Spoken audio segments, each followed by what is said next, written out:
Welcome everyone, this is Nikachu, Merfolk Master, and we are here the second day of our coffee and MTG with Nikachu, with me of course, your host. I've got my coffee, I'm ready. I love the fresh cup of coffee in the morning, and let's dive into some MTG because we need to keep the content going. And hey, one way or another, whether I'm doing this live or not, we are gonna get gameplay back. My brother has solved a lot of issues with his laptop, and we are going to be getting the gameplay videos up on a daily basis. But I think we can still enjoy a cup of coffee on a daily basis. I always spend at least an hour doing almost nothing except, I don't know, browse Facebook, YouTube, stuff like that for the first hour of my morning. I think I better serve it spending it with all of you fine people. All right, so what do we got here? Where is my channel? Trying to open up the comments section. No people have already arrived. Oh, we got D-Ty94, Mark, Fidel, Mikey, Max Tolv. Yeah, I'm earlier today because this is when I wanted to go live in the first place, like yesterday, but I went live later because I slept really badly and whatever. I needed a few more hours of sleep, or I would have had no energy for the live stream. Another thing is I'm doing this earlier today because my brother's coming over in about 2 hours, and we're gonna make some gameplay videos. We're gonna go back to Modern Merfolk, and without Loris. We're gonna try it without Loris, but the point is we're gonna be doing some gameplay videos. So he's coming over, and if I can't start the live stream in 2 hours from now, I have to start it now. If we want to be able to hang out and talk, that's just how it's got to be. I guess we can divide my Merfolk deck in half, or maybe I can give him a Spirits deck because I got a lot of pieces for Spirits for Pioneer. So I mean, it's possible, but I don't know how good it would look. It would be better if we had, what's it called? My brother face off against Day 2 Dryden's brother. That would be much more interesting. I had to switch from phone because otherwise can't interact. Hi chat and hi Ral. Welcome, good morning. Does everyone have their coffee ready? Who's just waking up right now? I know there's a lot of people that are just waking up. They're gonna hear the sound of Nikachu as they start making their eggs, start making their cereal, start toasting that toast.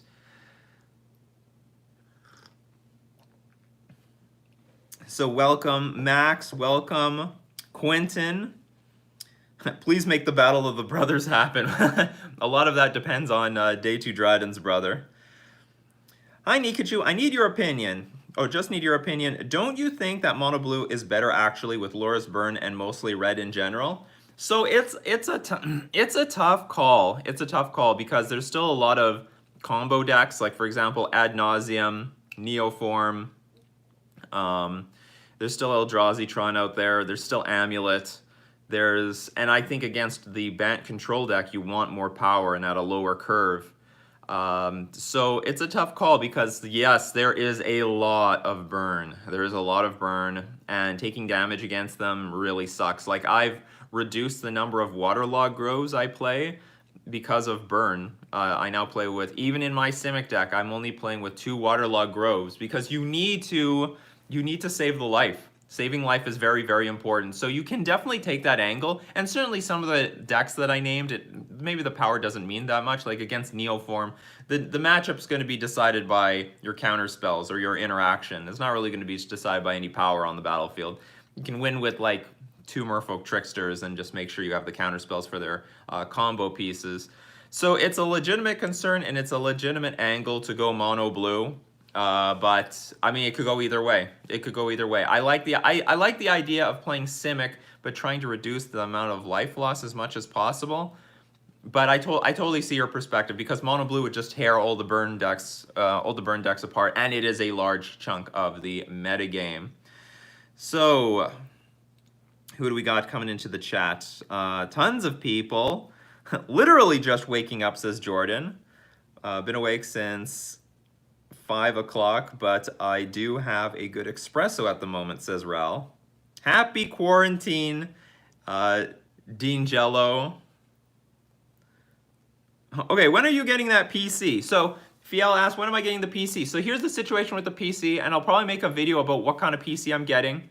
I'm gonna order the parts tonight. I personally will be ordering the parts, and then I'm just gonna get this computer repair shop to just put it together, because I can't put computers together whatsoever. So the ball will be rolling by tonight. I just have to finalize some configuration. I've gotten a lot of good opinions from multiple sources, and I'm just going to combine the opinions together. And looks like I can actually get it. I can get the computer relatively cheaper in Canada than I would in the United States by the pricing of things. As strangely as that sounds, even though I'm still going to be paying a very large, how do I put it, crisis tax. Words that I can use that is not going to trigger YouTube from like pushing me down in the algorithm, because that algorithm works. Thank you, Vivi. Good morning. What do we have? Can't play Paper Magic again. Oh, can't wait to play Paper Magic again, says Ethan. There's a lot of people. They're very deprived of playing Paper Magic. And you know what? I can totally understand them, because I can't play digital Magic. I'm going through withdrawal. I want to like load up a game. I want to play a match. I want to play a league. I want to just sling some cards in on MTG Arena. I want to do the bashing thing that MTG Arena does when they're attacking their opponent to death. Good morning, Yuri. Good morning, Madcap Skills. Good morning, Dio Brando. Cody says, actually got here for this one today. Yes. So, I mean, if you're a morning person, then maybe you're going to be here. If you, also for people going to work today, you have some opportunity to watch the stream. Also for people in Europe, you probably can very comfortably watch the stream. So I don't know. Maybe I don't know if it's a better time or a worse time. We're gonna find out. We'll figure it out. I have to do it a little bit early today because I'm gonna make videos with my brother later. His laptop does work. Oh, Chubby Meatball. Hey. Oh, Chubby Meatball's running around like the Wile E. Coyote. James, greetings from the UK. Longtime fan. Keep up the good work. Peace. Thank you very much, James. I will. I'm gonna keep up that good work. We're gonna keep working. One day at a time. One day at a time, we're going to get through the crisis, and we're also going to get through Magic's crisis. Make it bend. How do I keep blue? Okay, so we got Ethan. How should I keep modern blue-white control, or is it just not the greatest right now? You know what? There was some really good finish with blue-white control just recently. It was playing with Arc. It was weird. It was playing with. It was a 60-card deck, so it wasn't playing Yorion. It was playing Arkham's Astrolabe, and it was just Azorius. What else was it doing? It had like I think one Wall of Omens, had Archmage's Charm, but it looked like a just straight up blue-white control deck. So it looks totally possible, totally playable to maintain blue-white control. Of course, if you want to go the cheating route, you can just play Bant, and Bant of course is super powerful because you have access to Uro. What are you doing? Hey. Oh my god. Chubby Meatball making a lot of noise. Just running around restlessly, chasing Salud. When it's early in the morning, after they get that food in them from their breakfast, oh, they got a lot of energy. How do you feel about Golgari Yawgmoth, says John. I don't have any strong opinions about it. I know it was like a deck that was just floating around for a very long time.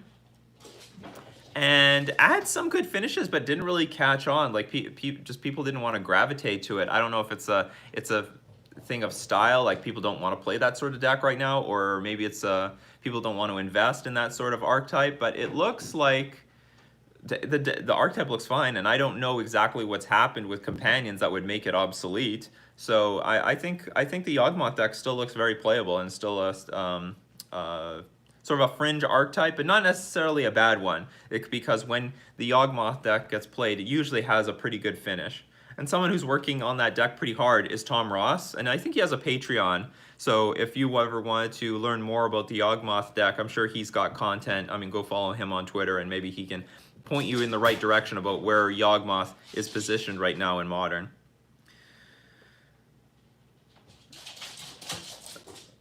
Cody says that it's pretty exciting that you'll be on Twitch. Won't have to put streaming in quotes anymore. Yeah, I will be a literal streamer. Like, we're going to be an actual, you know, for the first time, an actual streamer. I mean, I'm borderline streamer right now.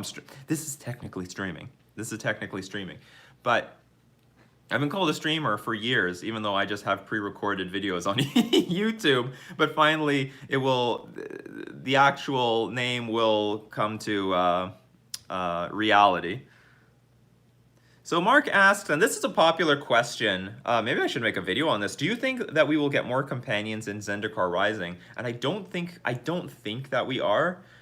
I'm just basing this off of what Mark Rosewater said. Mark Rosewater said something to the effect of, like, companions are going to be iconic 10 years from now, which sort of implies that for the next 10 years they're not going to make any more. So it just feels like maybe this is going to be a one and done thing for this set, and they're not going to have any more companions for eternity. I mean, maybe they'll have more. Maybe they'll have like companions for a year or something. But we're gonna have to wait and see. But you know, when you say, like, you know, this card type is going to be iconic 10 years from now, I don't know. Like what do people gather from that? I mean, is it supposed to be iconic like Planeswalkers are iconic, or is it iconic in that it's like it was special and rare for the time period? So that's just my take based on, you know, what Rosewater said.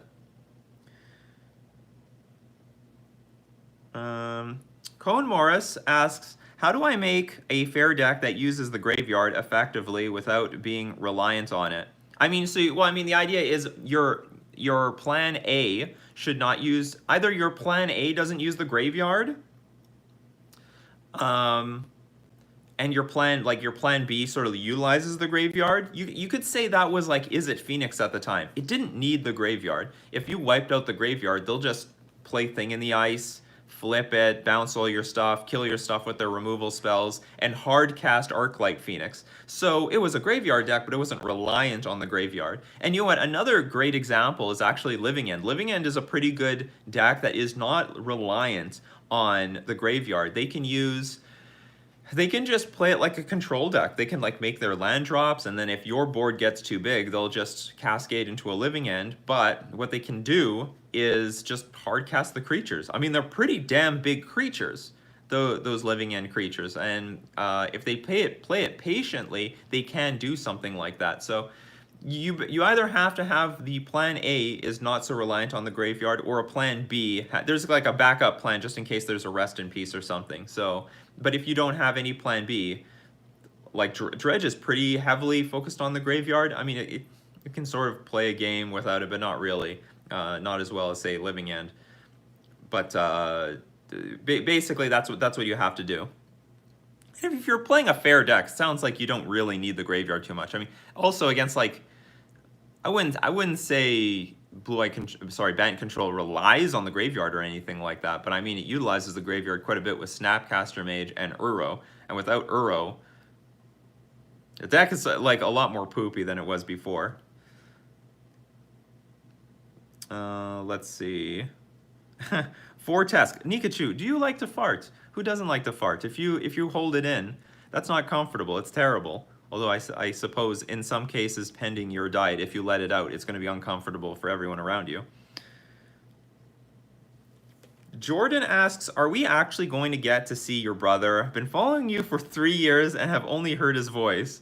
The answer to that is no, but there are some archived videos, like some vlogs when I was in Florida, that you might want to try to look up. My brother is revealed in some of those vlogs. Mirko says, hi from Italy. Here is the afternoon. Hello, Mirko. Fiel says, it's 9 p.m. here and about to put the baby to sleep. We're going to play Paper MTG via two Google accounts on Google Hangouts. That sounds pretty cool. That's cool. Oh, wow. I never thought that it could be nighttime somewhere in the world. 9 p.m. Yeesh. Welcome to the stream. I'm sure you missed it the day before. Arzang of the Brothers of Light, he goes, I hope I pronounced that correctly. The puffer fish meme.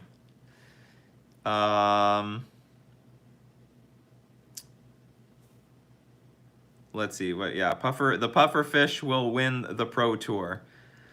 So Mike, he says, yesterday you mentioned most Merfolk players just autopilot out Silvergill Adept on turn 2. Can you give some examples of when this is and is not the correct decision? So you want to get out Silvergill Adept. Okay, so first, first thing, are there any cards in your opponent's deck that are going to like wipe you out for not getting 2 lords in play? So there's a card, for example, Whip Flare, red and let's not talk Whip Flare. Let's say Pyroclasm. I mean, they're both the same sort of effect. For 1 red and a generic, it deals 2 damage to each creature on the battlefield. So Pyroclasm, you can play around it by playing a Lord and then playing a second Lord, and now you've got 2 3/3s on the battlefield, and now Pyroclasm won't blow your whole board away. However, if you were to start off Silvergill Adept into Lord of Atlantis, now when they play Pyroclasm, that's a big tempo swing because you spent like 4 mana to get those creatures in play. And I believe it's still parity because you got Silvergill Adept first into Lord of Atlantis, so Pyroclasm just really trading with Lord of Atlantis. But you're not really getting ahead in this situation. I think your opponent's getting ahead because they spent less mana than you did. So ideally, if there is something to play around that is relevant to the toughness of your creatures, you want to get the lords in play first. Actually, let's also just go to the one of the other most important things. If you have say a hand of 3 or 4 lords in hand, let's say you had 1-drop Benthic Biomancer, you have 3 or 4 lords in hand and a Silvergill Adept. What are you trying to draw with that Silvergill Adept? You've got the gas in your hand. And also, if you play Silvergill Adept on turn 2, it will be a very long time, that will be a slower clock than it would be to just play a Lord on turn 2, attack for 2, play another Lord on turn 3, attack for 6, and then put a third Lord in play by turn 4, attack for 12, and that's lethal. Whereas if you did it with Benthic Biomancer into Silvergill Adept, you attack for a lot less, and you don't have a turn 4 kill. So it's very important that you actually play the Lords first over the Silvergill Adept. So when do you want to play Silvergill Adept? Well, generally, if I have 2 or less Lords in hand, I will play Silvergill Adept first, usually. I will play the Silvergill Adept if I really want to get underneath counter magic, or I want to get underneath Thoughtseize or Inquisition of Kozilek. So, attrition-based decks, that's when you want to get the Silvergill Adept out in front, draw the cards, get that value before your opponent can interact with it. Because your opponent could go like, for example, turn 1, Thoughtseize, Spreading Seas, and then turn 2, Inquisition of Kozilek away your Silvergill Adept. So you want to get those things in play before they can do that. But then again, even against Jund decks, I also have to consider Wrenn and 6 sometimes. So I might play a Lord first before I play Silvergill Adept so that my Silvergill Adept has a toughness of 2 when it enters the battlefield, and Wrenn and 6 can't kill it for free. So I mean, I'm always just I'm considering those things. How vulnerable is my board if I start off with Silvergill Adept? Because you draw more cards, but you have a weaker board and you have a weaker clock. Whereas if you start with the Lords, you're going to have a stronger board, stronger clock, but no card advantage. I hope that answered your question. If I were to make a Lord of Atlantis primer, that was basically it. I'm supposed to make that primer. Let's see. Okay, so Ethan says, I really want to play Bant, but I have the Uros, but the Misty Rainforests are so damn expensive. But is it so important, really? I think you could do pretty well on a budget. I understand Misty Rainforest will help you find that forest, but, playing with Flooded Strands, I think, is going to be good enough most of the time. Or actually, even, what you could even do get away with is probably Windswept Heath, because that will find your basic forest if you need it, and it can still find basically any of the shocks. So I think playing on a budget mana base won't hurt you too much in the with Simic Control, especially since you were playing with Arkham's Astrolabe to fix your mana anyway, in my opinion. Hello to everyone who's just joining. Welcome to Coffee and MTG with Nikachu. We're getting a lot of people coming in. We had an incredible stream yesterday. We had over 120 people. We averaged about 125 people for almost 3 hours. That was phenomenal. That was incredible. We're going strong today too. We got 50. We're at around 55 right now. Nico asked, do you think Thing in the Ice or Yadaro is a better finisher in Blue Moon? I don't know what Yadaro is. I can quickly look it up. I know Thing in the Ice is a fantastic finisher in Blue Moon, especially since oh no. I can't look it up right now. I paired my iPad with a wireless keyboard, and now it won't give me give me the option to write anything. But I'm gonna guess Thing in the Ice is still good, because the thing with Thing in the Ice is it'll bounce all the creatures, so it's a really good control card, and it's just a gigantic creature. It's the 7-power creature is just ridiculous. Like not basically nothing can attack through it, so it's pretty amazing. All right, we got our first super chat of the day. How do I get into Modern as a returning player? Says Noman. Noman, thank you very much for the super chat. You have to clarify a little bit more. What do you mean by getting in? How do I get into Modern as a returning player? So you're trying to tell me you've never played Modern before, or have you played Modern before and you just want to get get back your experience? So maybe I can answer them both. If you've never played Modern before, I would say watch a lot of Modern, and maybe you might know what kind of decks that you like based on what you've played in Standard, maybe on Arena, other formats. He has no Modern cards. Oh, you have no Modern, you have nothing. You have absolutely nothing.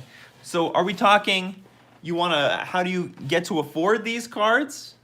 I mean, generally you just have to like buy into it, or you have to trade up into Modern. So you probably have some sort of collection, and I mean, I can tell you my story when I first started playing Magic. I mean, because I didn't have a whole lot of money, or I didn't have like, any expendable money. I had no job when I was like 13 years old, for example. So, I mean, the way I did it is I think I had somewhat of a budget deck, and I had like basically a tier deck, but without all the expensive cards, like, anyone else does. And that was relatively affordable. And then as I was winning, and I was winning tournaments with this deck, I could slowly, I usually won boosters, and then with the boosters, with the cards that I opened, I was trading into the cards that I actually wanted. So I would say find a Modern deck that is relatively cheap but has mostly the core cards, and then as you can win with the deck over time, as you win boosters or store credit, you then buy into the more expensive pieces to the deck. And there's a lot of good options right now. I mean, choose Merfolk, of course. Mono Red Prowess is also like relatively cheap. I think if you I think you can even live without Bedlam Reveler. There's still a lot of room for that deck to win. I think Bedlam Reveler might be the most expensive card, but that's it's a very good, powerful, strong deck that can be made into a budget. So find an archetype. I mean, unfortunately, whenever you're in a budget, you're always in that situation of you have to just play what's sort of available, because you can't play everything on a budget so well, or there's not enough people making budget decks work. I hope that answers your question, Noman. Cash Cat for life. Hey, Fish Fam. Good morning. Good morning to all the Fish Fam, to the Ghost Gangs, to the Cryptic Clubs out there. All forms of all forms of MTG groups. Let's see, what do we have? When are we going to get our next episode of Nikachu News? When I'm inspired. I was supposed to do one on Twin, and maybe I still will. Because, I was setting that whole thing up with unban Twin. Don't unban Twin. No, no, we gotta unban Twin. And I was supposed to finish it off with a Nikachu News thing, but it was those videos are harder to set up. And if I don't want to come up with too lame of jokes, because I want to make every Nikachu News super epic. But that's where Nikachu News is right now. Space Marine says, I want a Teferi themed set. I don't know how many people really want that set to exist. Let's see. If you want a super fair deck, Death and Taxes is the way to go, and if you do things right, you can use the graveyard. Oh, so Ral was, replying to the person in the, asking about the fair deck using the graveyard. A lot of people talking about the Teferi in the chat. Cohen Morris, opinion on mono green Stompy in Modern. It's missing something. Like, it's missing something. I'm familiar with the deck, and people like sort of marginally improve it over time. Maybe, and I know people have played with Ether Vial a lot. I mean, generally this is like the go-to super budget deck for Modern. Maybe there's a good version of it out there that people have not looked into, because I mean, it got upgrades, right? So like there's more like 3 mana 5 power creatures than there ever has been before, and I think that's still good. And certainly I think Ether Vial helps that deck a lot. If you can vial in a 5/5 creature at end of turn, I mean, that's ridiculous. That's pretty strong. So I mean, it's a deck that has a little bit of something, but it probably needs to be worked on. It definitely needs a lot of work. Definitely is not competitive right now. I have played it, well, semi. I sort of played it on a friend's account. Well, like they were playing, but I was like coaching them, and like we went 2-3 in a league, and I think we played perfectly. It wasn't there, but that was like many years ago. Maybe it has upgrades today that can make it work. Okay, Arzang of the Brothers of Light. How can Trickster Harbinger be against Splinter Twin? It will be great. They will be very, very strong. Like Harbinger really pushed Merfolk into the limelight when it got printed, because Merfolk already won a GP without Harbinger the Tides. Now they printed Harbinger the Tides, which was fantastic against Splinter Twin, because they go for the combo and then you can interact with it. So like that was just an additional way of dealing with the twin combo.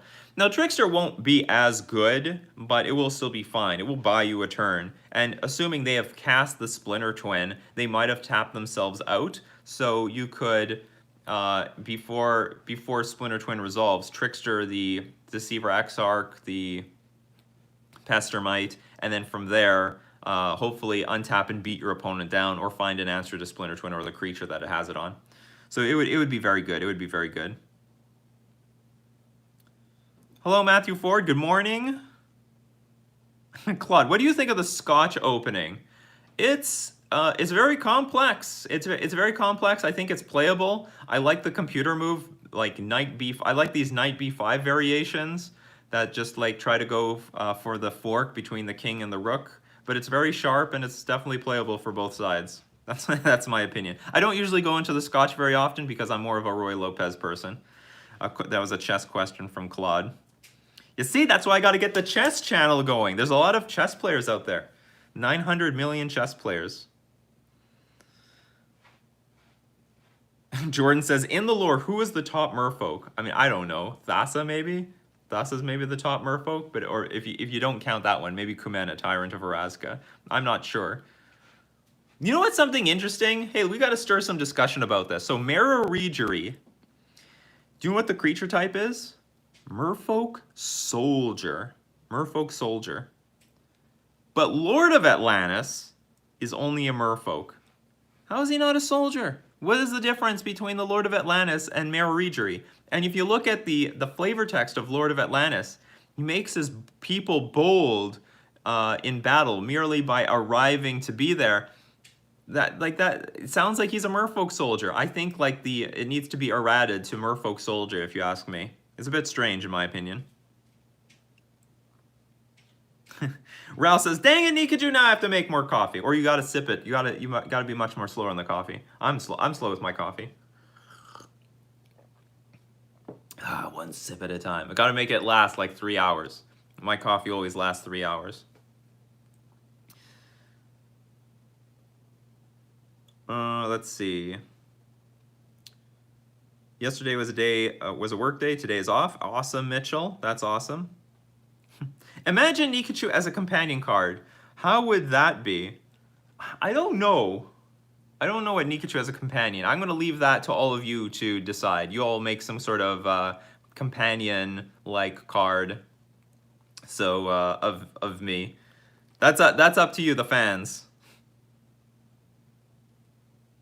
Oh, Nico says Yadaru is the cycling turtle Godzilla. But that's like it's still a pretty big creature. It's like a pretty expensive creature, right? I don't know. Like Thing in the Ice is like good on defense very early. Like that's what Thing in the Ice is with. So there was a question earlier about what's better, Yadaro or Thing in the Ice in Blue Moon. And I mean, I'm not the Blue Moon master. You could clarify with Jacob Kaminsky about this, but having a 0/4 very early in the game sounds very appealing to me because it can block, or I mean, if you want to let Goblin Guide attack into it, you block and they bolt, then I mean, that might be fine too because you still save yourself life and you exchange your opponent's resources. But the anyway, that's my feeling. I mean, I've obviously not play tested with either of them, but I have seen Thing in the Ice in action and it's brutal. Yes, Fear of the Flesh. I am reading the YouTube chat. I'm reading your questions, going through them chronologically, but we only have an hour left, and then I have to prepare for our league play for this week. I guess videos will be up starting tomorrow and then last until Sunday, and then we'll get some more league play going for the rest of until I can get my supercomputer. Oh my God, my supercomputer. I can't wait. I can't wait playing on a computer that will have no lag. We're getting the Ryzen 9. Ryzen 9 apparently sounds like overkill to most people, but I'm a huge video editor. I'm going to be streaming. Like that's the part of like this whole computer thing. People are like, Nikachu, these computers are overkill for playing on Arena. They're overkill. But have you ever used OBS? My God, for like OBS just like drags down every computer in existence. I don't know about every computer, but like, you know, it will drag down any regular computer. It's ridiculous. Also, James says Jacob Kaminsky seems to like Yadaro more than Thing in the Ice. That's interesting. Okay, so I mean, I would rely on his expertise than mine. Oh, we got Salute here. Maybe we can talk to Salute. Salute. Oh, Salute. Oh, Salute. We have Salute. He doesn't really like being picked up, though. How are you, Salud? How was your morning? You doing good? Did you eat the breakfast? Did you run around? Did you run away from Chubby Meatball? Ah, Salud! Okay, I'll put you back. So everyone got to meet Salud today.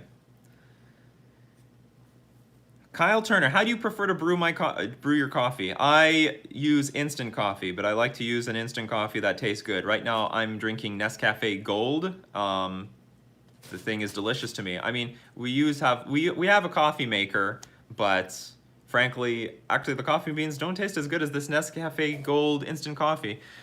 So that's what I'm going with. I mean, I'll brew my coffee if I have to, but after I found out this instant coffee, I haven't been able to go back. Basically, and how it works with me with coffee is I will drink a certain coffee for like a few years and then I have to dump the brand because I'm not going to get a buzz out of it anymore.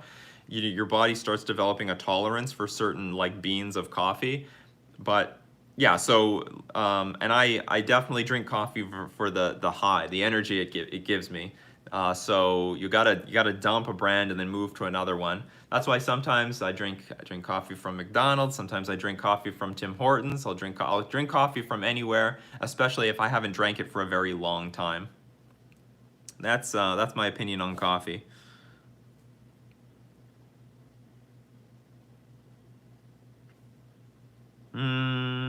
So Lingji Chen asks, hi, have you bought a new computer? I have not bought the computer. I'm buying the parts today. And then after I buy the parts, I have to wait for them to come in. And then I'm going to get a computer repair shop to put the computer together because I cannot put together at all. Thomas Perry asks, Tim Hortons, are you Canadian? Yes, I am Canadian. From Canada, made in Canada. From Winnipeg, Manitoba. Yeah, I mean, there's a lot of people that assume I'm from the United States, but no, I'm north of the border. Canada. Good morning, Floris.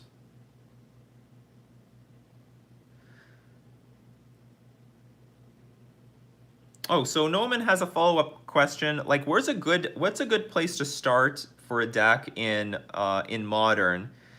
I think I'd like Storm or Dredge. Also, how do I deal with companions, lands, unstable meta? I just want to play with one friend who plays MTG, not really F&M. So, Well, okay, so here's well, if you're playing with your friend, I don't know if I would play with Storm or Dredge. I mean, those decks aren't very fun whatsoever, especially for your opponent. And another thing is like I don't know if those are the best deck to get into. Dredge is if you take Dredge, Dredge is a really powerful deck, and it's actually a very strong tournament-worthy deck. So deck wins many tournaments with it. But when you lose horribly because you're just going to be you're either going to completely win the game or you're going to get locked out by like Graveyard Hate. So I mean, and that's just how it is with those really powerful decks because when things are going good, everything's going good. But when things are going bad, you are doing nothing. Your deck does nothing. So, I mean, you have to take it from a philosophical point of view. Do you want to be playing Magic or not?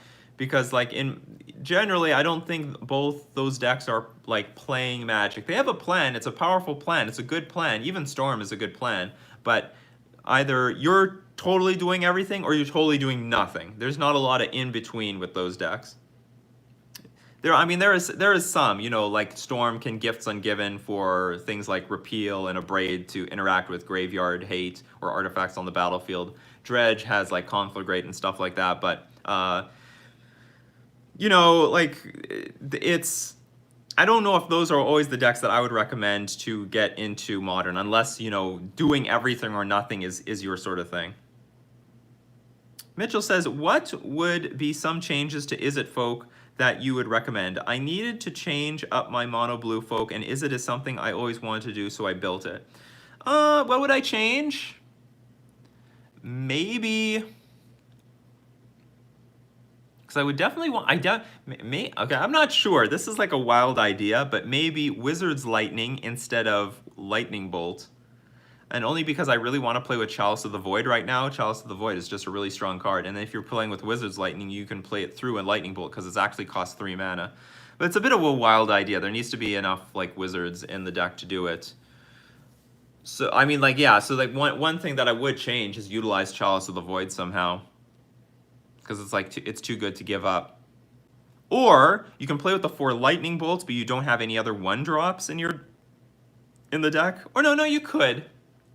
Okay, how about this? Just add Chalice of the Void. I think that would be the only thing I do. And we're talking about the Violess Izzet Merfolk deck. I'm not sure which one you're playing because I played a Violess one with Cryptic Command. And I guess that would be my only adjustment. I would still play Lightning Bolt and 1-drops, but I have to have Cavern of Souls. And yeah, we would run Chalice of the Void. That's the only thing I can think of that I would do differently. Hey Jorit, welcome. Good morning. Hoonster Meow says Twin shall remain on the ban list. Well, for now, that is actually the case. Flora Staple, what's your top priority right now? Getting to the top of MTG or streaming videos? It's streaming videos, basically. I have to do a hybrid of both, but frankly, the YouTube channel is basically my job. So I always have to make sure that I am prioritizing the content coming out versus like jamming GPs or something like that. So that is always my priority, but I'm still a competitive player, and like I can't believe my computer's out of commission right now because I just finished my classes and I wanted to jam so many modern challenges. Like I could play 2 modern challenges a week. That's awesome. I can play one on Saturday and I can play one on Sunday, and then hopefully I could get Merfolk published a lot in that time. So I'm still a competitive player, and if I want to prove that Merfolk still has what it takes to compete in Modern, then I have to play in the competitive tournaments. So I need like a balance of both, but I do prioritize the content because that's the most important thing for all of you fine, beautiful viewers, beautiful.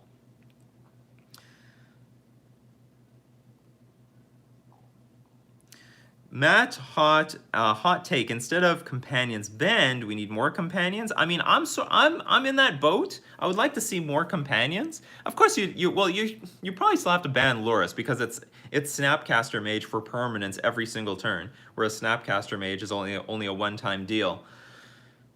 So Lurrus is probably still a problem. The rest of them are probably okay, including Yorion, but. I mean, I would prefer to see more companions, personally. I would prefer to see more companions, but most people hate the companions. It appears that most people play competitive Magic because they do not like EDH. That's what I'm gathering here. Hello, Olaf the Snowman. Welcome. Good morning.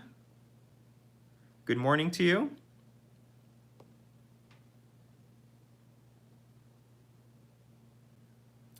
A stolen identity. What do tribal decks need after last year to be competitive again? So I'm assuming what you mean by last year, you mean like Modern Horizons printing Plague Engineer. And the answer is you got to adapt the deck.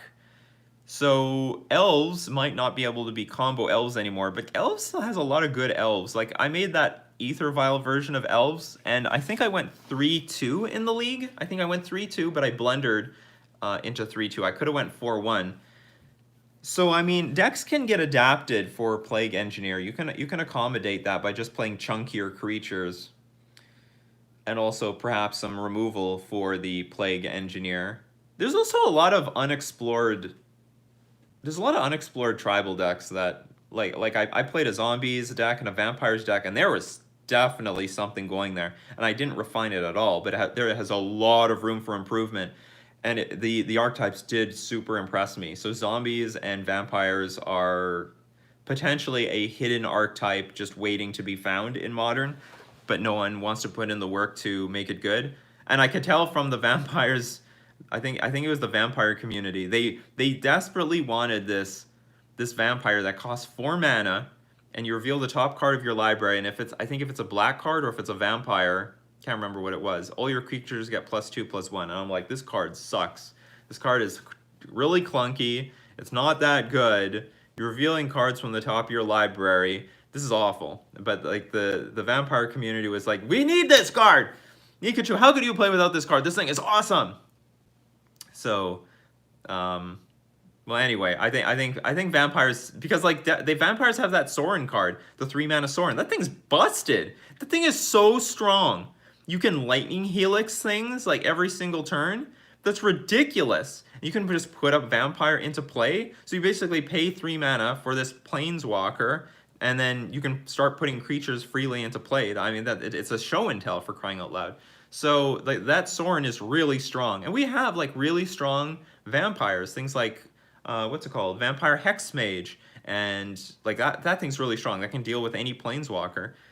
So anyway, there's a lot of really good vampires, and I think there's like enough good zombies that there's some archetypes there that are waiting to be found.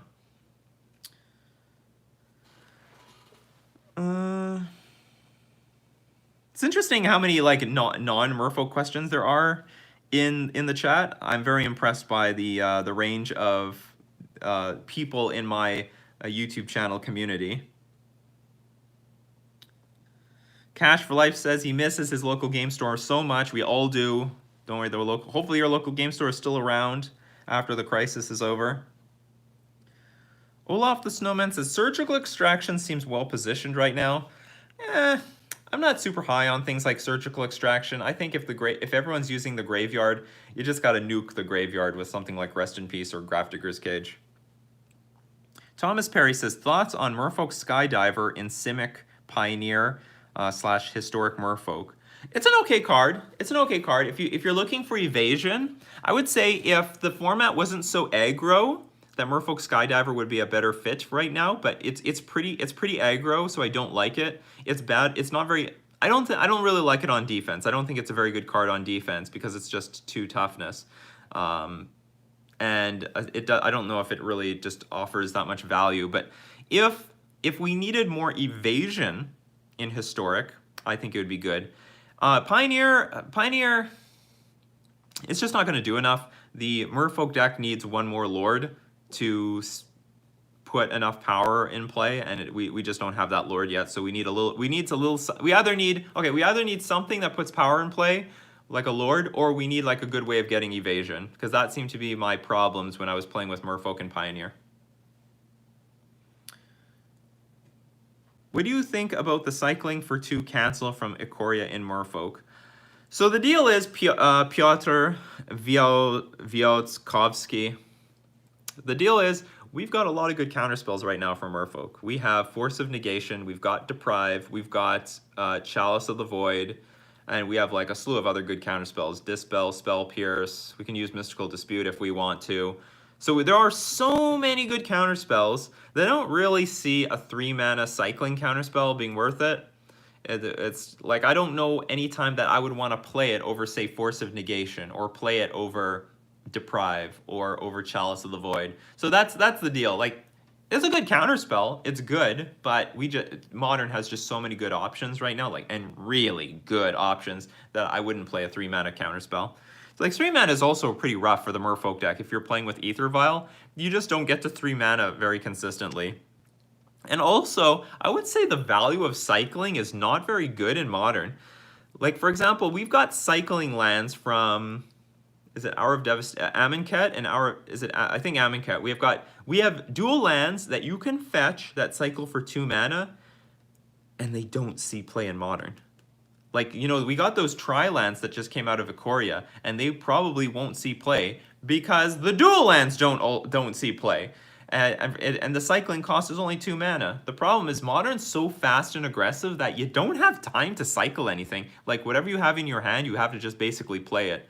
If you spend a turn to cycle, you're basically spending a turn off, and you're gonna just die against a lot of decks. So I guess the value of cycling is not really is not too good in Modern like it used to be.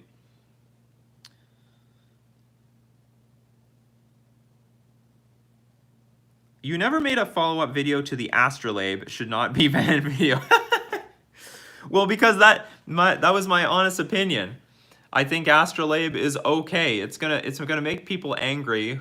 Okay, look, it's enabling archetypes that never saw play in Modern. Like, we never saw Simic, we never saw Bant, we've never saw these color combinations in Modern. We never saw Sultai, and I can't say that Sultai has really taken off, but it's still something. It's still around.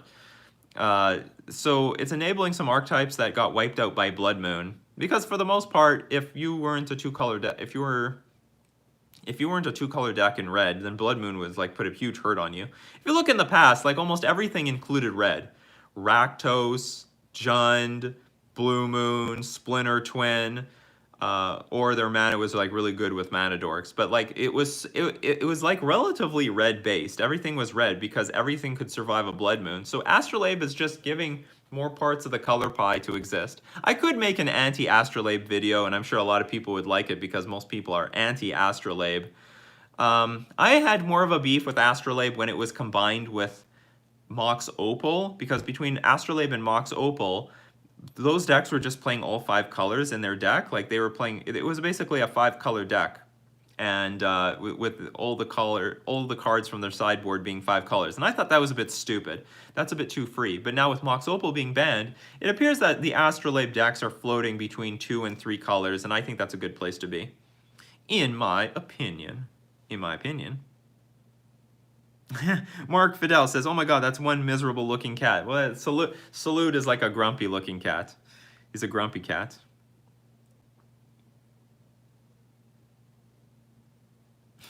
Arzan of the Brothers of Light, play an against the odds style deck like Seth would. I mean, that's sort of like Troll Tuesday. I would say that when Troll Tuesday was around, that's what we did. But we're a little bit more of a competitive channel. Everyone's commenting on Salute. That cat was not happy. He looks like he's not happy to be on camera. He's okay. He has this huge frown on his face, but he purrs like super loud. He's a really loud purr. Kyoka66, how you doing, Nikachu? I'm doing great. I'm having a lot of fun. Welcome to Coffee and MTG with Nikachu. Welcome everyone who's just joining me today. Coffee with Nikachu. And I'm here to answer all your MTG questions. Even if I barely know the answer to them, I'll do my best. Thomas Perry asked, Tim Hortons, are you Canadian? Yes, I am very Canadian. Although I've drank enough Tim Hortons that I don't really like going there anymore. I mean, you know, at the time when I was drinking it, I mean, that coffee gives you a huge buzz. It will. If you've never drank Tim Hortons coffee, it tastes terrible, but it does the job.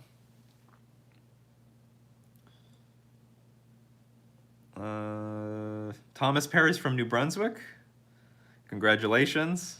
Must be much better than Winnipeg, Manitoba. Yes, Nikachu, the pride on Winnipeg, Manitoba. Hey, Drew, what's up? I'm in Buffalo, New York area, and I miss Canada. Please open your borders, Nikachu. Oh, they're gonna open the borders. Cash cat for life. Okay, Kyoka66.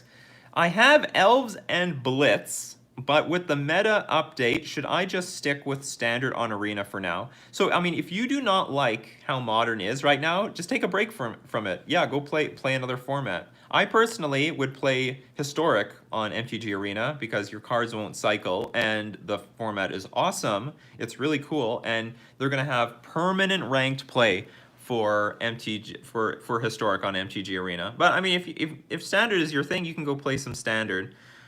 You Blitz should still be okay, right? I think it should be okay in Modern. I mean, because you're still trying to win before your opponent stabilizes. So you know, as long as you have a fast, proactive strategy, it should be fine. But if again, you know, if no one wants to update their Modern decks, that's okay. Just if no one wants to update your Modern deck because of Loris and all the other companions and Mishra's Bauble, play another format. Simple as that. Fortunately, Magic has a lot of formats to choose from, so you know Modern is not your only option. And they will do something. They will ban something eventually. I don't know when. I don't know what, but they will. They will fix it. They will fix it. I promise. I promise. Wizards will do the right thing in the end. Oh, here's a great question. DTie94. Is it worth playing Magic the Gathering online if you already play paper Magic? Now, this is a great question because a lot of people feel very awkward and weird about buying into digital cards, especially when they already own cards. So why would they want to own a second copy of their deck? And the reason is you want the practice. You see, you can only play, let's take Modern for example.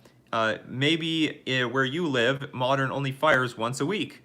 So what are you doing for the other 6 out of 7 days? If you really want to get good at this game and get good at Modern, you need to be playing way more often than once a week. Once a week is not going to cut it. So Magic the Gathering Online affords you the ability to play Modern every single day whenever you want to. And basically what I do is whatever skills I sharpen online, I then transfer against the paper Magic at my local game store. So, because you are going to play against tougher players online, but you will be more prepared for when you go play paper at your local game store, and you are way more likely to win if you get the proper experience of playing with Magic online. So, I would say it's definitely worth it if you're a serious player, and I mean, it might be a little bit different if you have like multiple Modern tournaments to play in throughout the week, but still, I think Magic the Gathering Online is definitely worth it. Definitely worth it. Like basically, most people that play online also play in paper. It's not like they do this and not do the other thing. Arzan of the Brothers of Light says, unban Hypergenesis, Punishing Fire, the Blue Cantrips, and the Mirrodin lands, and Bridge from Below. Arzan for president. Oh, Killsync. Cheers from Toronto. Cheers. Have you been to Winnipeg? Killsync. I always like to ask people from Toronto this question. The answer is usually no. Who would go to Winnipeg? You're from Toronto. I'm not going to Winnipeg. Michael Metz, do you play Mono Blue Wizards in Pioneer on camera in the future? Or will I? Probably not. Like, I did get that deck to a competent level. Maybe if some new cards get printed for it, I might explore it again. But really, I'm going to put more time into Spirits because it's already a very strong deck. It's a good proven archetype, and it's already got all the tools. I don't really have to work hard to make it better because it's already a very good deck, and it's got a lot of. Not only is the core really strong, but because it gets to play white and blue, we get to make the best of like. All the different sideboard cards that we could use. And also if we play Bant, we can use green cards. So I really like where either Blue-White or Bant Spirits is in Pioneer, and that's basically what I would want to play. That's what we'll see more gameplay of. I understand the Mono Blue deck is cheaper. Well, there's probably a reason for that. Call of Doodle 1. With Azorius Merfolk, why isn't Unsettled Mariner utilized more effectively? The ability is a bit passive.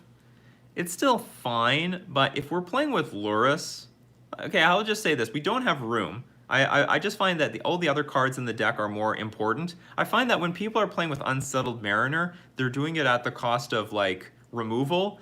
I prefer to have Harbinger of the Tides over something like Unsettled Mariner. I prefer to have Merfolk Trickster over Unsettled Mariner because we're running out of room. You need like a one. In my opinion, you need a 1-drop. You need Chalice of the Void.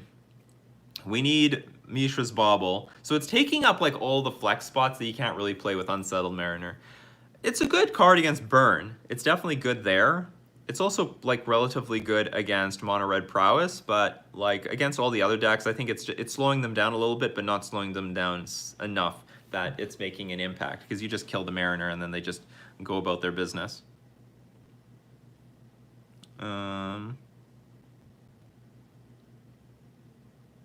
So regarding the Blue Moon question, or sorry, not Blue Moon, sorry, the Merfolk Moon, or like Blue-Red Merfolk, Mitchell says, yes, that's correct. It is Violus. Do I run 2 Wizard's Lightning since I don't have the clicks? Chalices are a good idea, thank you.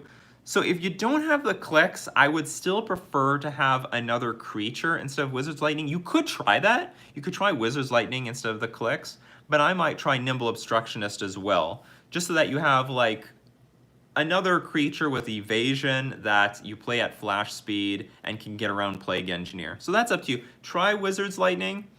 If it's enough, stick with it. If it's not enough, go with Nimble Obstructionist, which is, I think, a very underrated card in Modern. It has a lot of utility in today's Modern metagame.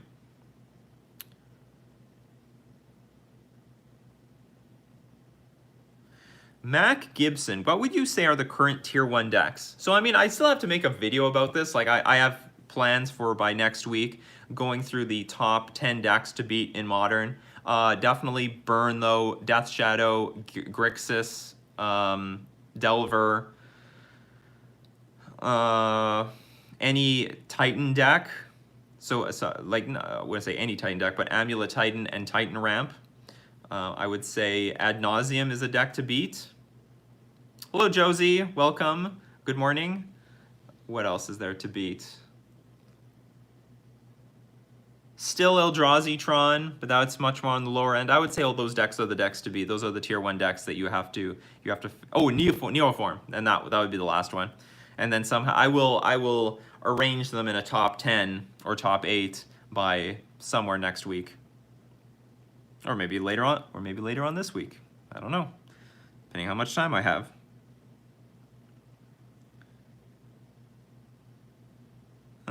Where's good? Demir agrees with me. Sorin is good. Sorin is like an amazing planes. That 3-mana Planeswalker is ridiculous, and I'm pretty sure Vampires has all the core cards.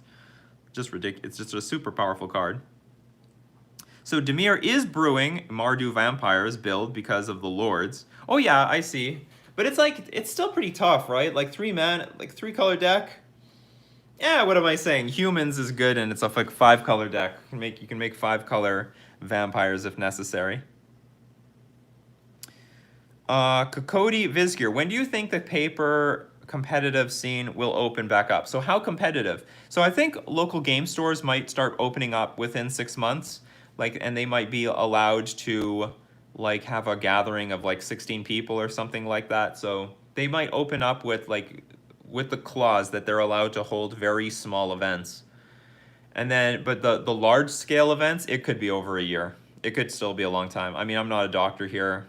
And there's certainly more professionals that could predict exactly how the crisis is going to carry out, but it sounds like we might see it might even be 8-player events like in paper, but nothing big for a long time. It's probably not for like for a very long time. I was planning on going to Vegas this year.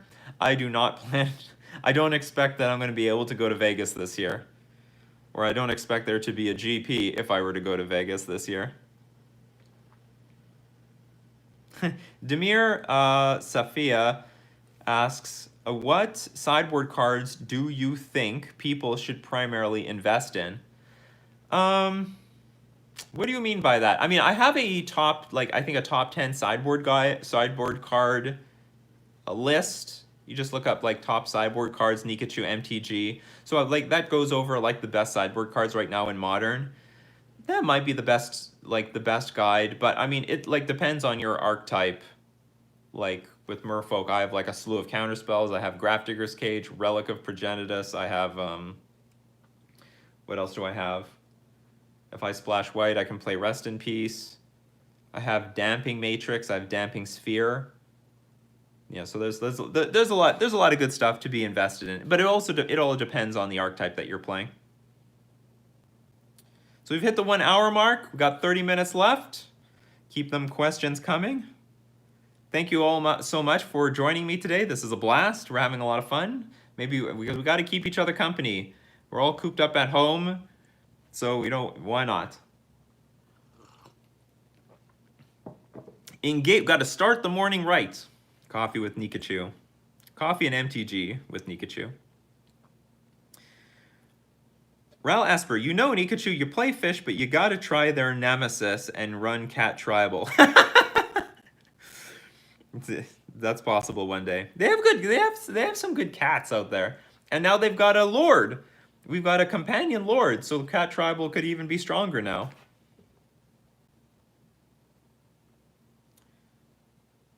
Yes. Ral says Chalice Dismember if white Rest in Peace, if black Leyline. Also, we're going over the possible sideboard cards. Because, like, if you buy... There's, like, a million sideboard cards out there, and if you buy, like, every single one, you might be stretching your budget thin. I mean, you might blow all your money on sideboard cards. I mean, one day Surgical Extraction could be good. When will Wizards of the Coast learn and ban all 0-mana artifacts? Like, artifacts are a weird thing in Magic. It's so weird because they're so cheap and they're so busted. They're designed to be like really cheap and they help ramp mana. Like, of course, artifacts have always been a big problem in Magic when they go too far. Like they so easily can go way too far, more than creatures do. And I guess it's just hard to design artifacts. And if they want them to have any shot at being like tournament competitive, then they need to be cheap because artifacts really suck if they're too expensive, unless the effect is powerful enough, like Ensnaring Bridge or something like that. George Pact, hey Nikachu, any tips about chess? Study tactics. Solve chess problems. This is something that's very, very important. And like 95% of chess players do not do this. You have like something that defined me as a chess player and pushed me way ahead of a lot of other chess players really quickly is that I enjoyed studying tactical puzzles, chess puzzles, because what it does is it trains your brain to calculate, and most of chess is just calculation. You're calculating moves all the time, and the majority of your wins and losses are just going to come from blunders. So if you make a big mistake, your opponent's going to win. If your opponent makes a big mistake like hanging their queen, you're going to win. But you're only going to win if you can find those combinations because you've already trained your brain to find the patterns through the chess puzzle. So that's my best piece of advice. And play regularly. Play regularly online. Play like 5-10 minute games. They're fast, but they're slow enough that you still like get a good learning experience out of it. Can you stop the anime clay? I have no idea what that means. Sorry, Karen, I have no idea.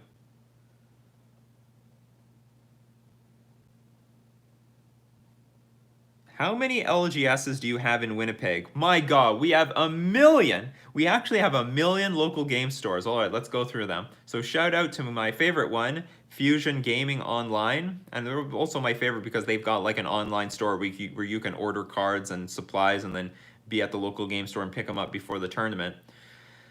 But there's also a lot of other great ones there. We've got Galaxy Comic, so we got Fusion Gaming, we've got Galaxy Comics, we got Game Night, we've got Play and Trade, we've got Amusin' Games. Amusin' Games has a really nice venue. I really like that. So long as they don't put me in the back room. If they put me in their like store area, it's very nice and beautiful.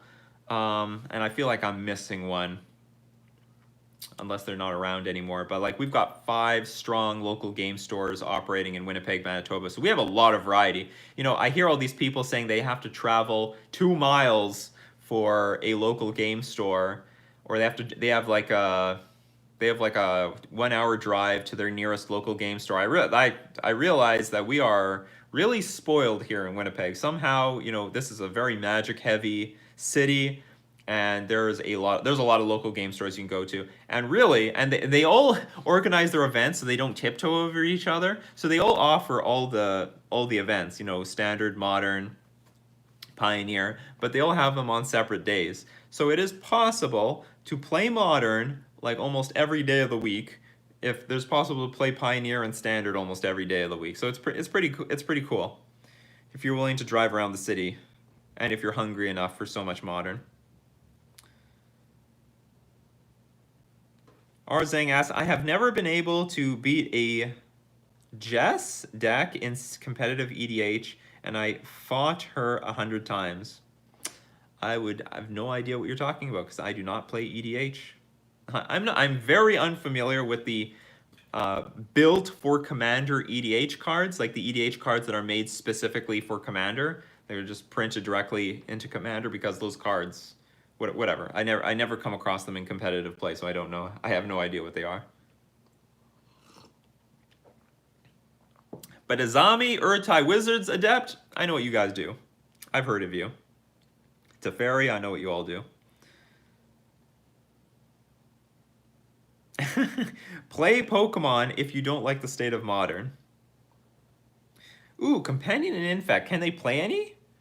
If it's possible. I mean, you can go. Is it so valuable to have a Lurrus and Infect? Maybe.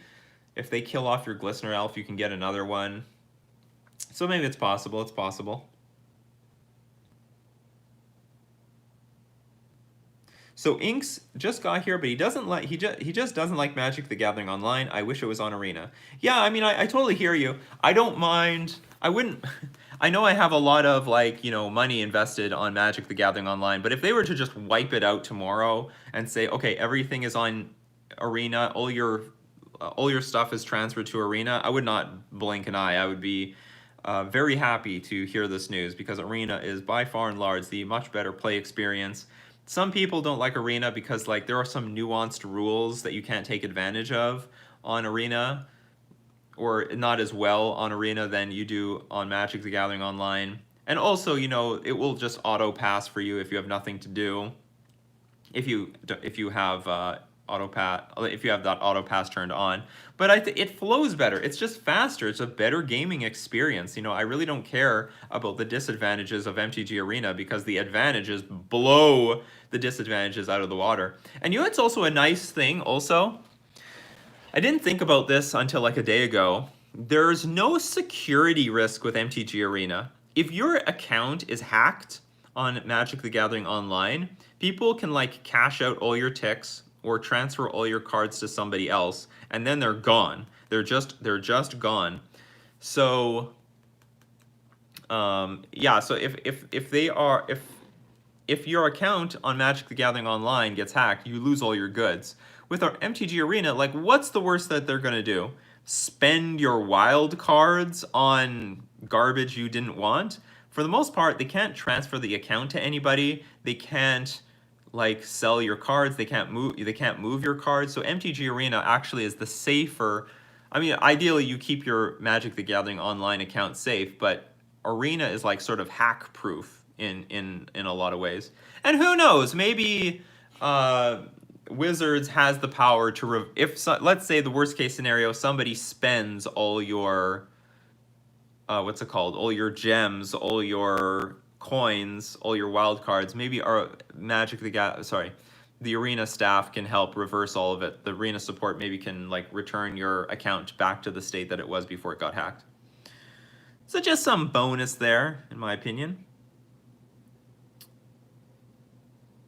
Glistener Elf. Turn 1 Glistener Elf says, unban Bridge from Below, at least. It died for the faithless looting and Hogak sins. Yeah, but they did it because they knew that they knew that was happening, like more graveyard stuff. So maybe it's just safe that we leave Bridge from Below on the ban list. Because, like, it was barely fair in the first place. I mean, it took work to turn on. I'm not gonna deny that. It took work. But if what we saw with Hogak is going to happen more and more often, then I would say it was probably time to say goodbye. If Wizards knows that there's more dangerous stuff coming in the pipeline, maybe it was okay to say goodbye to that. Oh, Clay Perkins, do I like anime? I love anime movies. I like anime movies. So those feature-length things like from Miyazaki, I like those things. Cody Hope says the 75th a.m. It's 8 a.m. It's just really early for me.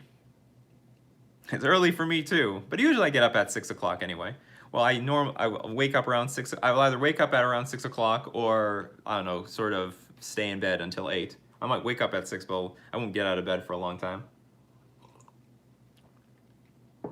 Eventually, Salud will start yelling at me. He wants breakfast because I am the one that feeds them. I am the god of food in their life. The food only arrives through my existence.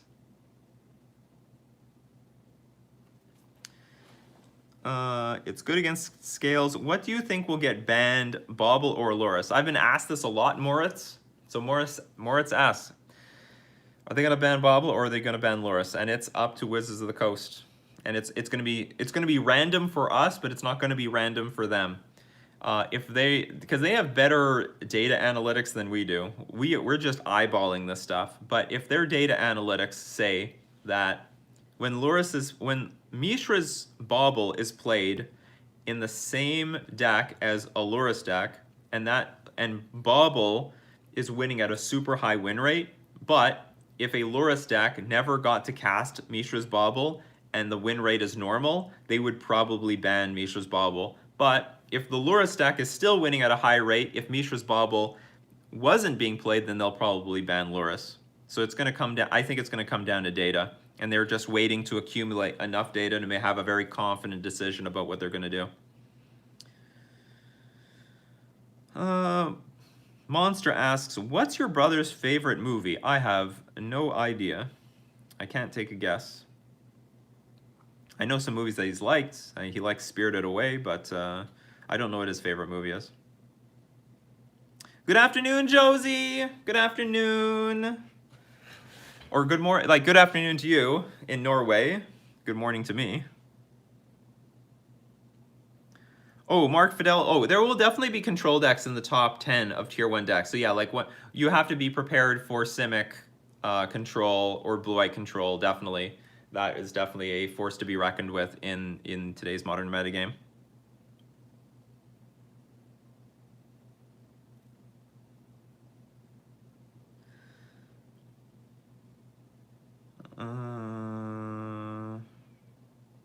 Monster says, I was thinking about trying to grind some Pauper to work towards getting Legacy Fish on Magic the Gathering Online. What events on Magic the Gathering Online are the best for trying to grind tickets? It's just the leagues. Like, there's nothing else you can do. And it's pretty good value. You have, like, a certain entry fee that you put in, and you get 5 games. And if you can just go at least 50%, you break even. But if you can win at more than 50%, you will start grinding ticks. So the best way is... yeah, okay, so there's 2 things. You either grind leagues or you throw yourself in a challenge when the number of players in the tournament are very low. The prizes in the challenge are completely fixed. So when it pays out to top 64, I think? Yeah, top 64.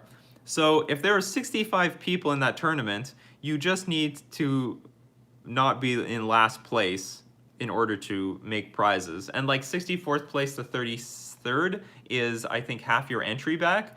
But that if the number of people in the challenge is really, really low, then that could be a good way to make ticks. But it's like really expensive to play in a challenge. The challenges are like 30 ticks, so or 300 play points. So it's pretty expensive. But like that could be another way. The normal way is you just grind ticks through leagues. You just play leagues after leagues after leagues. It's your best value.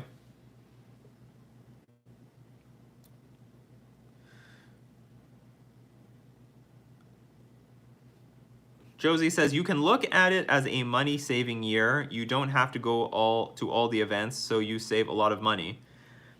Yes, that's another. Well, it's the way I look at it is you save money from the places you're not going out anywhere anymore, but you're probably going to end up spending it online. So people find a way to spend the money one way or another. Cody Brame, I already feel gross touching some of my opponent's cards to cut their deck on a regular day, let alone during a virus outbreak. Yeah, I mean, this is very true. And I heard like a lot of people, they're gonna like stop shaking hands when they introduce each other at a tournament. And I just find that opinion weird, because what are you gonna do when you have to randomize your opponent's deck? So you got your opponent shuffling their deck, they're getting their murky, germy hands all over it, and then they give it to you. Now what are you gonna do? Are you gonna deny? No, I don't shuffle decks anymore because I want to be germ free. I mean, like, so that's. I think the people who don't want to shake hands when they introduce themselves at an event, or what's it called, or when you resign, have to find some battle plan for when they have to shuffle their opponent's deck, because they certainly can't get. Technically, you can get the judge to shuffle your opponent's deck or shuffle a deck for you if there's some reason.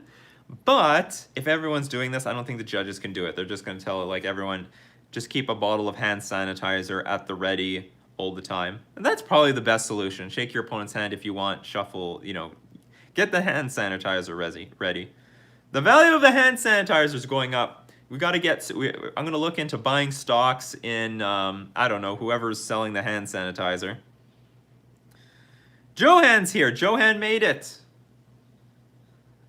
All right, so we got a super chat from Josie, but no question, just a beautiful picture of a black cat. Hope everyone saw that. Just gorgeous black cat. Is that like a giant emote? Thank you very much for the super chat, Josie. Thank you very much.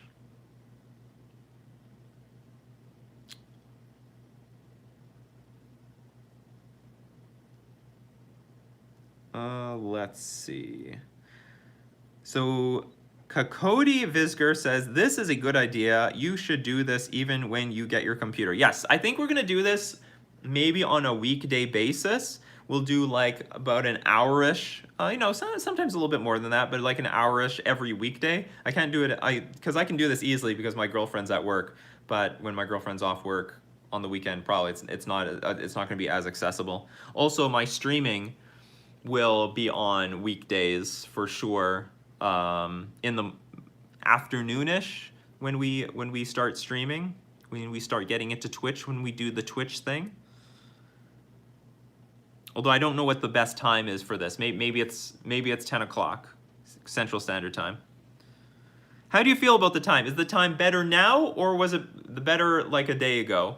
I know like slowly, as we get on through the day, we're getting more and more people participating, but we definitely had like a huge boost of people immediately when I did it in the afternoon than I did it in the morning. For some people, this might be just too early. They're still asleep. Cody likes the time today.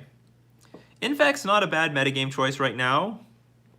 So turn one Glistener Elf's like, Infect's not a bad metagame choice right now, but it doesn't gain as much from the companions as other choices. Its speed is inevitable in the moment.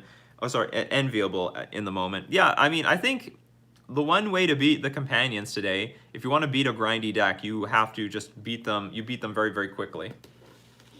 Do this. There we go. You just beat them very quickly, so they can't realize their card advantage. That will always be the case. Jay Kenny, how is the state of modern MTG with companions? It's a dumpster fire, apparently. Now, this is just a matter of opinion. I mean, I like the companions. I'm on record that I like the companions. I like the depth that it gives the game. I think it's very interesting, and I prefer Magic as a game where everyone is just in a slugfest of throwing everything they have at their opponent, and then they throw everything at you, and and in the end you see who the hell comes out on top. I think that's much more interesting than taking a bunch of mulligans and then there are a bunch of non-games. But those days are dead with the way that they're moving with the London Mulligan and the companions.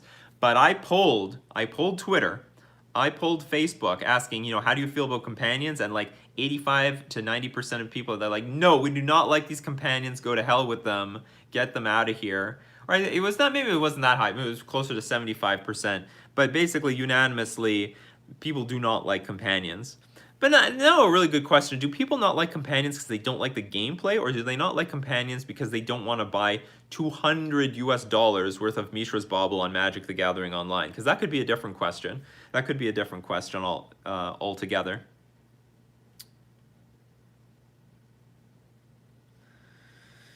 Inks asks, is companion a mistake? Well, it could be. I mean, Wizards are trying. They're trying things. They're trying things and seeing what sticks. They, some things that they tried, I think, were very successful. They brought the Horizon lands to all the other colors. I think that was a very good idea. They brought Force of Negation. I would say Wizards should lean on making more aggressive answers than to make more aggressive proactive threats. Because if you make a pretty proactive threat and there's no answer for it, then that's a problem. But right now in Modern, there's like millions of threats in this game, and we probably could use more proactive answers for them. Tyler Boone, when is the new PC coming? Well, the PC's gonna come. Tyler, the PC's gonna come out in parts. I'm ordering it today. I'm gonna order all the pieces, and then from there, I just gotta wait for it to arrive. It might take anywhere between like 8 days to 3 weeks, so we just gotta take it one day at a time. See what happens.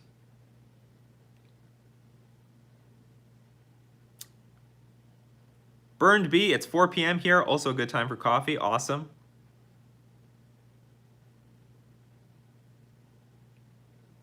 Lassie E, is YouTube your only job? Yes, this is basically everything I do. This is where all my money comes from YouTube. Fun job, I have to say. It's a lot of fun. I really do enjoy content creation.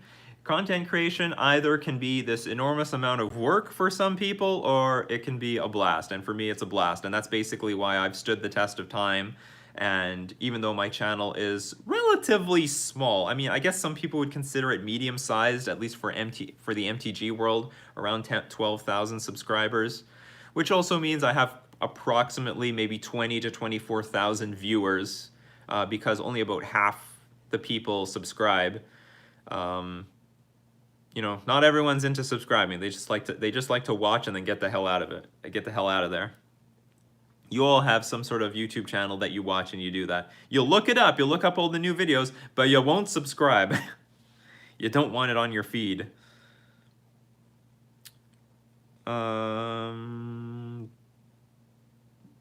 Huge German or Deutsch community here.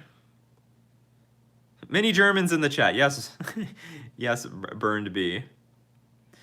So Alexa asks, what is the probability that you have 2 hierarchs on the field without prioritizing the kill, and it's very likely that Lurrus will be banned, so I wouldn't buy into a Lurrus? Huh? I don't get it. What is the probability that you have 2 hierarchs on the field without prioritizing the kill? Sorry, I do not understand the question, and it's very likely that Lurrus will be banned, so I wouldn't buy into a Lurrus. I can't answer the question because I don't properly understand the question, but maybe if you ask it in another way, then maybe I can answer it. But it sounds like you're asking a legitimate hard math, like raw math probability question that I may not have an answer for anyway. Jay Kenny says, Wizards of the Coast won't ban Lurrus. It's the new set card. Well, that's what they said about Oko, but Oko got banned in everything, basically. I mean, like, the way I look at, I mean, yeah, Lurrus is going to get some, like, special treatment, but still, at the end of the day, Wizards of the Coast can do anything. A lot of the bans in Pioneer didn't make a lot of sense, but I mean, it did even out the format when Wizards made them. So they made a lot of aggressive bans early on in the Pioneer format, and they were all weird. But they ended up being like Oath of Nisa. That was very strange. But anyway, they all ended up being good bans because it did even out the format. So like my golden rule is Wizards can end up doing anything they want if they so damn please. Yeah, Rel Asper, going 3-2 online will get you your entry back and a treasure chest which is generally worth 2 tickets. Don't crack it, though. I'd sell it. If you want to grind tickets, do not crack the treasure chest. Absolutely not.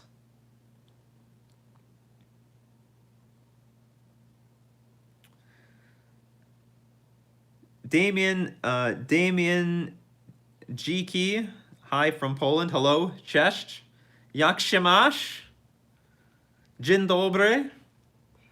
I know some Polish. I know like 100 words of Polish, but unfortunately Polish is like the second most complicated language in the world, right underneath Mandarin, so my Polish is not very good. Ooh, okay. Damien Giki asked top 5 modern players in my opinion. That's a great video. That's a great video topic. So, one of them would definitely be Canister. He's very good. He's willing to play all the top decks. Another one would be probably Gold Ducat. Who else? I would have to think about that, but that's a great video idea because there's certainly some very strong like modern players out there. Maybe another one might be Laplacian. He's always been very high on the trophy leaderboards with a lot of with no matter what the hell he's playing in modern. So I would have to think about that some more to because there's a lot of names that I'm thinking about. However, I've never actually verified their results to see if they're actually better than other players. So I would have to look into that.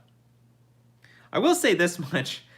The leader of the trophy leaderboard for modern is almost always an Eldrazi Tron deck. For the last year, it's been like that. So that's why like Eldrazi Tron always feels like it's the best deck of the meta, or one of the best decks. Josie donates the super chat for the hashtag feed salute. He loves eating. He loves dry food. He loves wet food.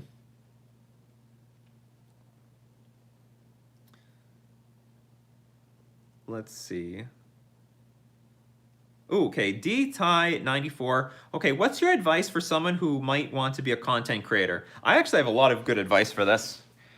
Because, well, I mean, you can see that I've done it. I've made it. So first things first, you don't be afraid of it being really messy and awful in the beginning. Because almost everyone is awful. Almost everyone is just awful straight up in the beginning. They are... Like the video quality is bad because you have to get all the wrinkles out. So don't try to make it good in the beginning. The most important thing is to just get videos out and get experience really quickly. Because there's two strategies. You either put out tons of shit, just tons of garbage on like a daily basis, or you can put out one good video a week. And you do have to make it consistent. Like you have to consistently bring stuff out. I chose the put out tons of shit every single week. So every single day I had gameplay videos and I was just cranking them out like almost every single day for endlessly. So, that's how my channel grew. But you have to be consistent and don't worry about it being bad. If you look up like Merfolk in Modern episode 1, even up to episode 30, like, there was such a long period of time I was not using a webcam, or I didn't have an overlay, or, I didn't have music, I didn't have an intro, I didn't have an outro, and all those things came over time. As soon as I was comfortable making videos with a certain quality and I could do it quickly, now I add something. Okay, now let's add a webcam. Okay, so now there's a point where I'm editing my videos and I got the webcam and I'm doing that comfortably. All right, now let's add an overlay. Okay, now I'm doing all that comfortably. Let's go find out some intro music. Now let's edit this in. Let's edit an outro. And then as soon as I just build on top of my current production as soon as I can do it very quickly and I'm very comfortable with it. But in the beginning, it was like really dry and empty, was not very flashy or anything like that. Now another thing is you have to, so here's two strategies about what your channel is going to be like.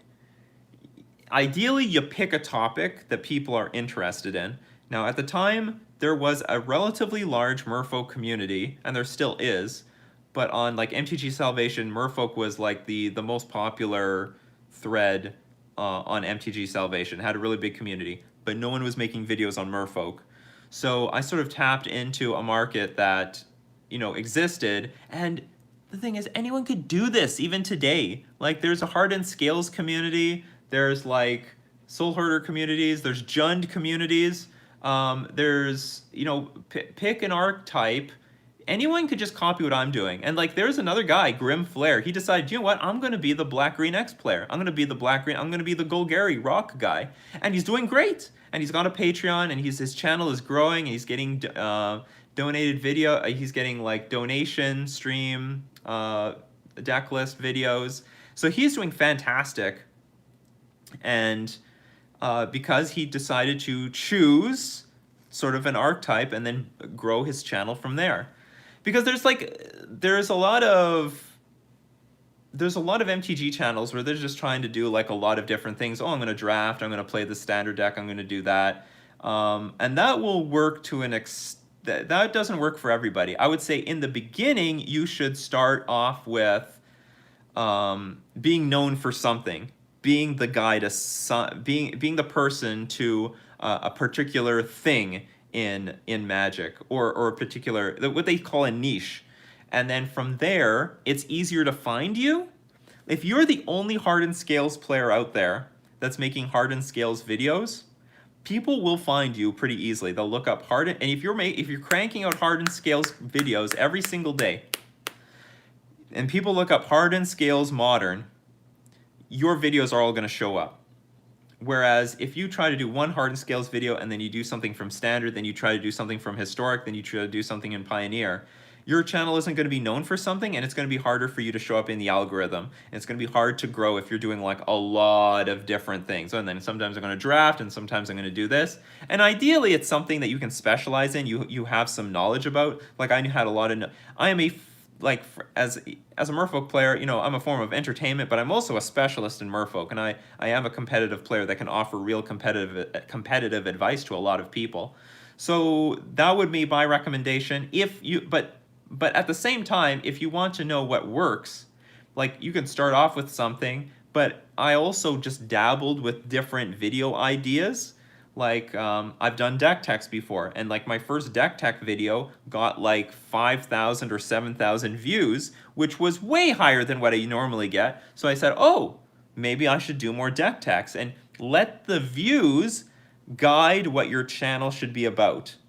So if, for example, if you have these draft videos and they're getting 10 views, but then you do a Commander deck tech video and it gets 1,000, then start moving into the Commander videos, like the Commander deck tech videos, for example. You know, that would be my next piece of advice. In the beginning, try things out. You know, you could, if you don't know what you want to do, try a little bit of this, a little bit of that, see what sticks, let the views guide what you're actually going to do. So that's my recommendation. And don't stop. You cannot stop. When you start, you just go through with it for at least 6 months to see where it goes. But because really, you can't just like do it for 2 weeks and then decide, well, this is not working. It's gonna take, it can take time to grow. All right, we got a super chat from Keith Shusterman. Thank you very much for the super chat. If Yorion didn't exist and Wizards made a rule that you could draw 8 cards in your opening hand, if your library had at least 80 cards, would it be worth it? Yeah, I would think so. I'd be cool with that. I like the idea of us expanding how large our hand is. I think that would be good. I would like that. It would reduce some variance, and of course you need to increase your hand size, so you have to increase the deck size, so the odds of whatever you would draw in your 7-card hand is reduced anyway, and I don't think that 8th card would make a big difference because you're drawing one extra card, but you're increasing the density of your deck by like 25%, because that you're adding a big chunk there. So I think that would be totally worth it, Keith. I think that's a very interesting idea. Some combo decks might be able to abuse this. Some combo decks, I'm not sure because like some key combo pieces will still be very difficult to find. Like in the Storm deck, what's it called? Gifts Ungiven. Gifts Ungiven will still be more hard to find. You'd have to dig deeper for it one way or another. All right, one more question, and then we are going to cut it for today. I'll just pick something at random here. I don't know about random.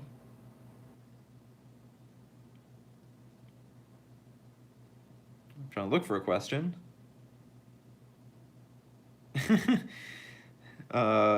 We got from a king. Hey man, I recently checked out Magic the Gathering Online after seeing your modern content. What have I gotten myself into? Oh, you're going down a deep rabbit hole, my friend. You're going down a deep rabbit hole. Well, I'll just answer this question, Kumori. Do you like playing Canadian Highlander? I've never actually played it. I would like it, but I've never actually played it. Okay, I will answer this one. Drew Boss, will banning Bobble solve the Loris problem? It's hard to tell, but Loris will no longer get free value. The thing is, Loris is free value if you just slam Loris on turn 3 and flash back your Mishra's Bauble immediately. And then even if they kill your Loris, you still got 2 cards out of the deal. So you basically started the game with 9 cards if you get that combo off. If you do not get that free Mishra's Bauble, then you have to flash back literally something from your graveyard, and it's going to cost between 1 and 2 mana. And waiting to turn 4 or turn 5 to get Loris in play, and then flash back something from your graveyard, it's going to take more mana. It's just going to be more difficult, and it is therefore going to be just way more. It's going to be way more fair. We'll just put it that way. It'll be harder for you to leverage a very good advantage out of Loris. Now, it doesn't mean that Loris is still going to be fair, but it won't be like it might not be as unfair as it is right now. And it's pretty stupid that like every Loris deck is playing with 4 Mishra's Bauble. Like every Loris deck is doing that because it is clearly too free of an interaction. Because you don't need to draw Mishra's Bauble and Loris because you already have Loris in your hand. So all you have to do is draw the Mishra's Bauble, and then boom, you got an extra card. And not to mention, Mishra's Bauble is helping you increase the threat density of your deck because all you're doing is filtering the Bauble for another card. So every single card in your library has an increased chance of being found because Mishra's Bauble is basically a cantrip. Alright, so that is going to be it for today. Sorry I couldn't get through all the questions. I just do not have the time for that today, but don't worry. We're going to have a coffee, an MTG with Nikachu every weekday of the week. I'm going to see how long I can keep this up. It's a lot of fun. It's fun for you guys. It's fun for me. I enjoy it. Thank you all so much for the super chats. To everyone who donated, thank you very much.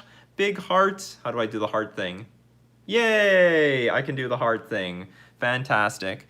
So I know more people are going to ask things about Loris and Mishra's Bauble in the future. I'll try to come up with more answers. Because until then, we just have to wait to see how long it takes for Wizards of the Coast to come to their senses and take action on Modern, because people are absolutely upset with the state of Modern right now. But they're going to take action. It's going to be okay. They're going to return Modern back to its former glory. We just have to wait it out. So thank you very much for joining me. I had a lot of fun. Hope you did as well. And I will see you next time. Until then, take care. See you later. Bye-bye.